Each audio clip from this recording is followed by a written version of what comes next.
पहले चलूंगा मैं सिकंदर बख्त आपकी तरफ।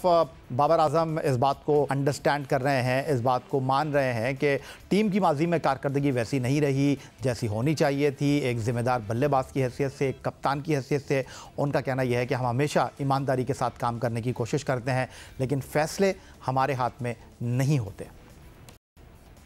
नहीं, देखिए, फैसले हर चीज़ अल्लाह के हुक्म से ही चलती है, मगर आपने मेहनत करनी होती है। और आपने 2 बातें ऐसी कर दी हैं जो कि बहुत मज़ेदार हैं। एक तो आपने कहा कि नीयत साफ़ होनी चाहिए, ठीक है ना? अब नीयत साफ़ होने का सारा खेल जो है ना, इन्नमल अमाल बिन्नियात है। मतलब कि हमारा मज़हब भी इस पे बेस करता है कि जी आपकी नीयत साफ़ है। अगर आपकी नीयत है तो फिर हर चीज़ अल्लाह मियाँ एक्सेप्ट कर लेते हैं।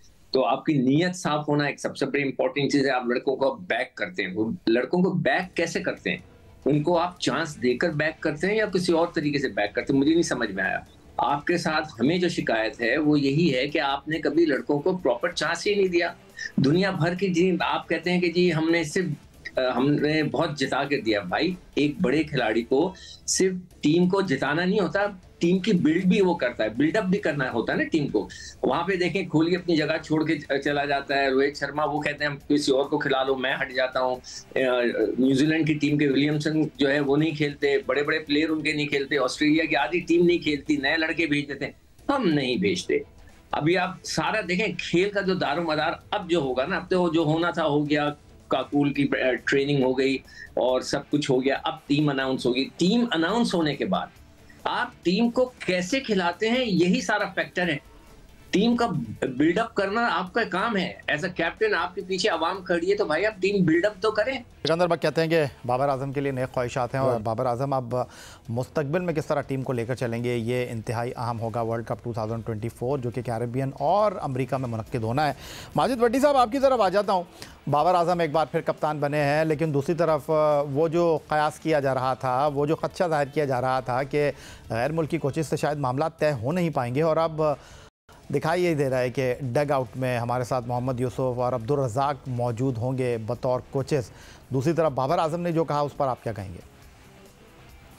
देखिए, बाबर आजम जो कह रहे हैं, हमें भी उनकी नीयत पे शक नहीं है।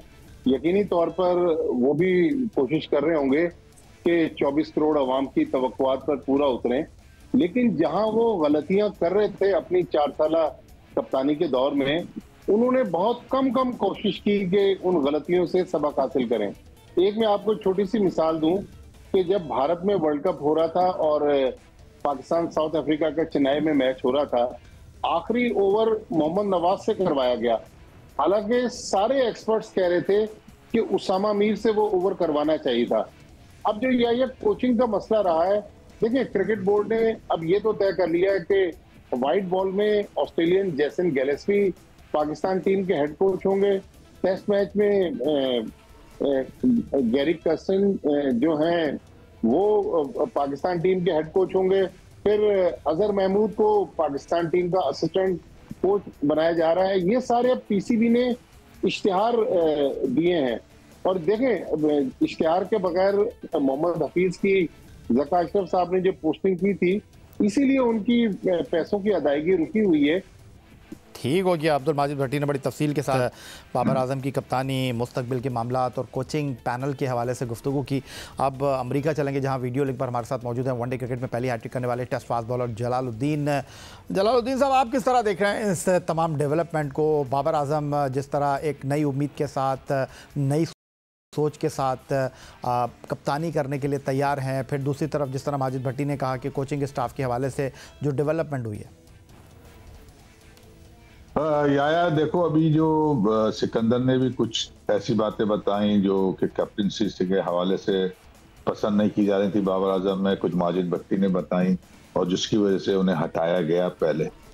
तो अब मेरा सवाल यह है कि क्या वो चीजें इनकी सही हो गई हैं जो इन्हें दोबारा लाया गया है? अगर नहीं हुई तो फिर तो कोई फर्क नहीं पड़ना, वो वैसे ही रहेगा। क्योंकि जब आप किसी को हटाते हो तो कोई रीजन होता है, जब लाते हो या तो अगर उसी को लाते हो तो वो चीजें उसकी रेक्टिफाई होनी चाहिए और वो चेंज होके आना चाहिए।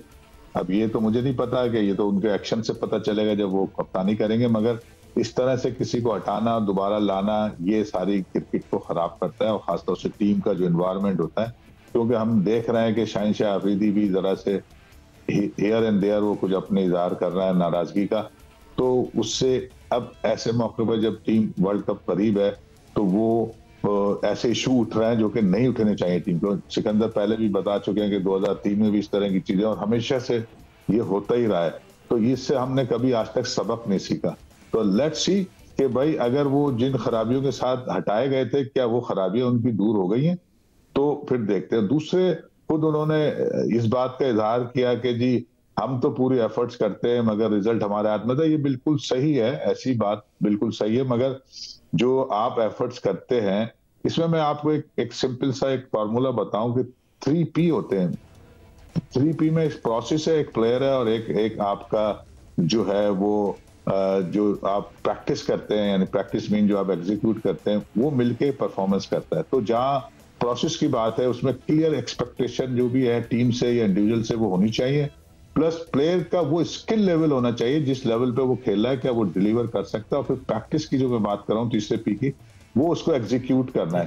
तो हम प्लान और प्रोसेस तो बना लेते हैं मगर मैं ये समझता हूँ जाती तौर पे कि जो हमारा स्किल लेवल है आज की मॉडर्न डेज क्रिकेट में और खास तौर से T20 में हम वो हमारा नहीं है। मैं ये बार बार बात कह चुका हूँ। इसलिए जब हम मेहनत तो कर रहे होते मगर हमसे अच्छे लोग वहां मौजूद होते हैं, वो हमें उस मेहनत का सिला मिलता ही नहीं है। तो हमें वो चीज अपनी सही करनी है। उम्मीद पर दुनिया कायम है और जिस तरह बाबर आजम कह रहे हैं कि कोशिश करेंगे चीज़ों को ठीक करने की। हमारे तीनों